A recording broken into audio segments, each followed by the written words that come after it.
दोस्तों, Indian railway finance corporation limited यानी IRFC की अगर बात करें तो स्टॉक ने फिर से अब निचले लेवल से दौड़ना शुरू किया है। स्टॉक 150 को क्रॉस कर चुका है और अब आप देख सकते हो कि यहाँ पे खरीदारी दिखने लगी है, वॉल्यूम थोड़ा सा बढ़ने लगा है। अब यहाँ पे इसके पीछे सबसे बड़ी वजह यह है कि कंपनी डिविडेंड देने जा रही है। कल डिविडेंड का ऐलान भी होगा और साथ में क्वार्टर टू का रिजल्ट भी हमारे सामने आने वाला है।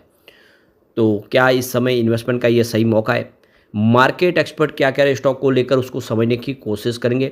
वैसे रेलवे सेक्टर में सरकार ने जिस तरह से इस बार कैपेक्स बढ़ाया, उससे तो क्लियरली समझ में आ रहा है कि आने वाले सालों में भी आईआरएफसी का काम रुकने का नाम नहीं लेगा, क्योंकि जिस तरह से एक के बाद एक जो प्रोजेक्ट का ऐलान हो रहा है उसके लिए फंड प्रोवाइड करने का काम आईआरएफसी करेगी।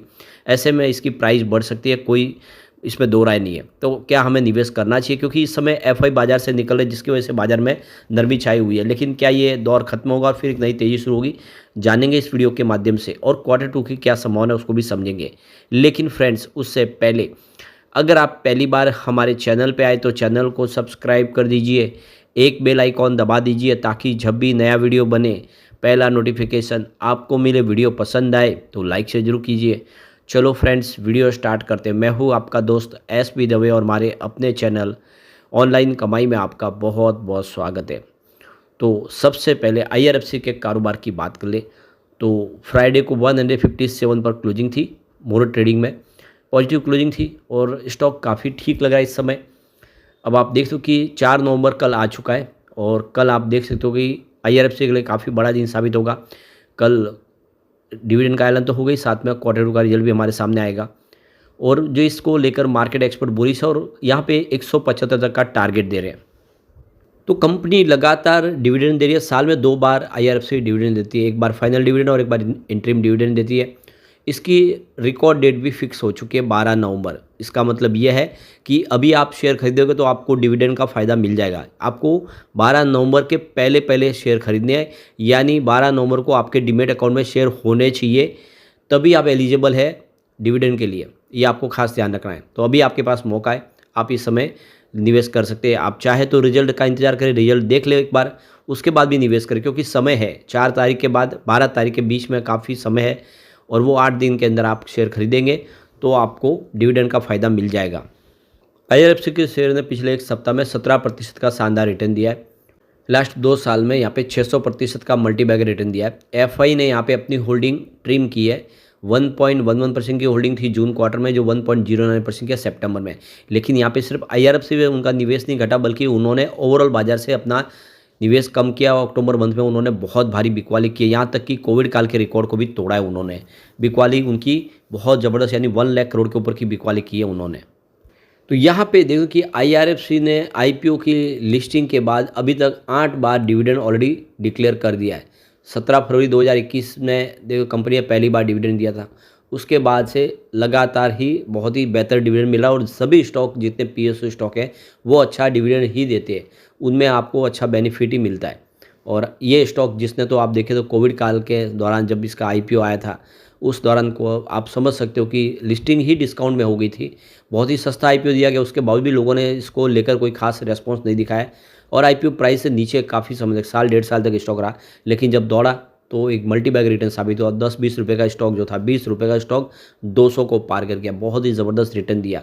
और इसके अंदर वो पोटेंशियल था भी, ऐसा नहीं है। मैं बार बार उस समय भी कह रहा था कि ये स्टॉक दौड़ेगा जरूर, और बिल्कुल वैसे ही हुआ। जब उसकी प्राइस 20-22 के आसपास थी तब भी रेगुलर हमारे वीडियो बन ही रहे थे, उसमें भी आप देख सकते हो जाके पिछले वीडियो कि लगातार वीडियो बनाए थे कि ये स्टॉक दौड़ेगा और बिल्कुल वैसा ही हुआ। अभी भी आप देखो कि आने वाले समय बेहतर ही करेगा, यहाँ पे रुकावट की संभावना काफ़ी कम है। बाजार साथ जैसे देगा ये स्टॉक फिर से दौड़ना शुरू करेगा।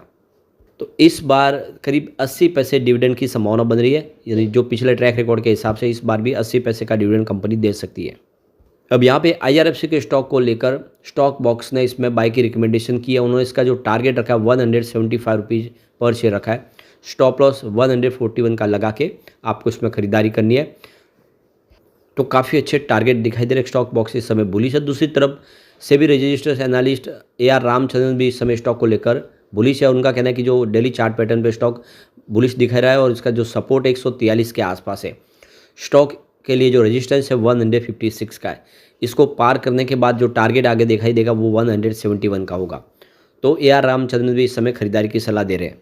दूसरी तरफ अगर आप देखें तो रेलिगेयर ब्रोकिंग की तरफ से भी आईआरएफसी के शेयरों को लेकर यहाँ पे उन्होंने इसमें संभावना पॉजिटिव व्यक्त की है। आईआरएफसी बड़े मूविंग और इससे नीचे कारोबार करा। एक्सपर्ट ने कहा है कि आईआरएफसी के शॉर्ट टर्म में हमें गेन देखने को मिल सकता है, लेकिन हाई स्लो हो रहा है। एक्सपर्ट ने कहा कि आईआरएफसी शेयर में पॉजिटिव साइड पर कोई बड़ा संकेत फिलहाल नहीं दिख रहा है। आईआरएफसी लिमिटेड का शेयर 130 से 140 की रेंज के बीच में एक सपोर्ट है और पिछली बार इसी रेंज में स्टॉक को मजबूत सपोर्ट मिला था। ओवरसोल्ड जोन में आईआरएफसी स्टॉक के साथ जल्दी एक रैली देखी जा सकती है। आईआरएफसी के शेयर जल्दी 160 रुपये तक जा सकते हैं। एक्सपर्ट ने निवेशकों को इसी स्तर पर बाहर निकलने की सलाह दी, यानी स्टॉक अगर 160 के आसपास जाता है तो वहाँ पे एक बार प्रॉफिट बुक कर ले और इसमें 124 का स्टॉप लॉस आपको लगा लेना है। तो देख सकते हो कि यहाँ पे रेलिगर बुकिंग के हिसाब से 124 के स्टॉप लॉस के साथ खरीदारी करेंगे, 160 के आसपास प्रॉफिट बुक करेंगे आप। तो कल का दिन बहुत बड़ा होने वाला आईआरएफसी के लिए, जहाँ पे हमें रिजल्ट देखने को मिलेगा। वैसे पिछले कई सालों से रिजल्ट बहुत ही शानदार है, कहीं कोई कमी देखने को नहीं मिली। अगर हम पिछले 3-4 सालों के रिजल्ट देखें तो लगातार ग्राफ बढ़ा है। 2021 में कंपनी का रिवेन्यू 15.77 थाउजेंड करोड़ के आसपास था और 4.42 थाउजेंड करोड़ का कंपनी को प्रॉफिट मिला था। 2022 में रिवेन्यू बढ़ के 20.30 थाउजेंड करोड़ तक पहुंच गया और प्रॉफिट बढ़ते हुए 6.09 थाउजेंड करोड़ तक आ गया। 2023 में यही रिवेन्यू 23.76 थाउजेंड करोड़ तक पहुंच गया और प्रॉफिट बढ़ते हुए 6.17 थाउजेंड करोड़ तक पहुंच गया। अगर बात करें हम 2024 की तो रिवेन्यू सीधा 25.66 थाउजेंड करोड़ तक पहुंचा है और प्रॉफिट बढ़ते हुए 6.41 थाउजेंड करोड़ तक पहुंच गया। तो लगातार हर साल रिवेन्यू प्रॉफिट बढ़ रहा है और ये आंकड़े उत्साहवर्धक है, जो इशारा करे कि आने वाले समय में एक अच्छी तेज़ी की हम कल्पना कर सकते हैं।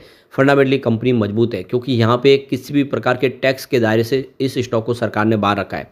यानी आप देखें तो ये किसी प्रकार का टैक्स पे भी नहीं करते, साथ में ये जो फंड प्रोवाइड करते हैं रेलवे को, उसकी गारंटी भी सरकार लेती है। यानी इनका जो एनपीए वो भी जीरो है और ऐसे फंडामेंटली स्ट्रॉन्ग कंपनी में निवेश के बारे में सोचा जा सकता है क्योंकि सिर्फ 40 से 50 एम्प्लॉयज़ के दम पे ये कंपनी का कामकाज चल रहा है और बहुत ही छोटा पैमाने पे काम होने के बावजूद भी इंडिया की एक बड़ी एनबीएफसी है जो इस जगह मार्केट कैप 1 लाख करोड़ के ऊपर है। तो आप समझ सकते हो कि बिजनेस कितना शानदार है। अब एक बार हम पिवट लेवल के माध्यम से समझते हैं कि गिरावट हुई तो कहाँ तक जाएगा और तेज़ी में ये स्टॉक कहाँ तक जा सकता है। तो भी इस लेवल से गिरावट होती है तो 139 का पहला सपोर्ट है। बाजार में गिरावट का दौर शुरू होता है तो ये स्टॉक भी नीचे आ सकता है। इस समय 122 के आसपास सेकंड सपोर्ट है। अगर यह सपोर्ट भी टूट गया तो स्टॉक सीधा 112 तक आ सकता है, परंतु ये तभी पॉसिबल हो जब बाजार में काफ़ी बड़ी गिरावट हो, वरना स्टॉक को 130 के आसपास सपोर्ट मिल ही जाता है। अब पॉजिटिव माहौल बना तो 166 का फर्स्ट रेजिस्टेंस है, इसको पार कर लिया तो स्टॉक आपको 176 तक जाता हुआ दिखाई देगा, जहाँ पे एक प्रॉफिट बुकिंग की सलाह दे रहे मार्केट एक्सपर्ट। और तीसरा जो यहाँ पे रेजिस्टेंस है वो सीधा 193 के आसपास, यानी स्टॉक 200 तक जा सकता है और 200 को पार करे तो पुरानी जो 229 की आई है उसको तोड़ के नई हाई बना सकता है। ऐसे में लॉन्ग टर्म इन्वेस्टर के लिए अच्छा मौका है और जैसे कल रिजल्ट आया उसको हम जरूर डिस्कस करेंगे। लेकिन फ्रेंड्स, कोई भी इन्वेस्टमेंट करने से पहले अपने फाइनेंशियल एडवाइजर से एडवाइस ले ले या अपना खुद का रिसर्च करें, क्योंकि मैंने वीडियो आपके एजुकेशनल पर्पज़ के लिए ही बनाए। वीडियो पसंद आए तो लाइक से जरूर कीजिए और चैनल को सब्सक्राइब कर दीजिए। Thank you friends.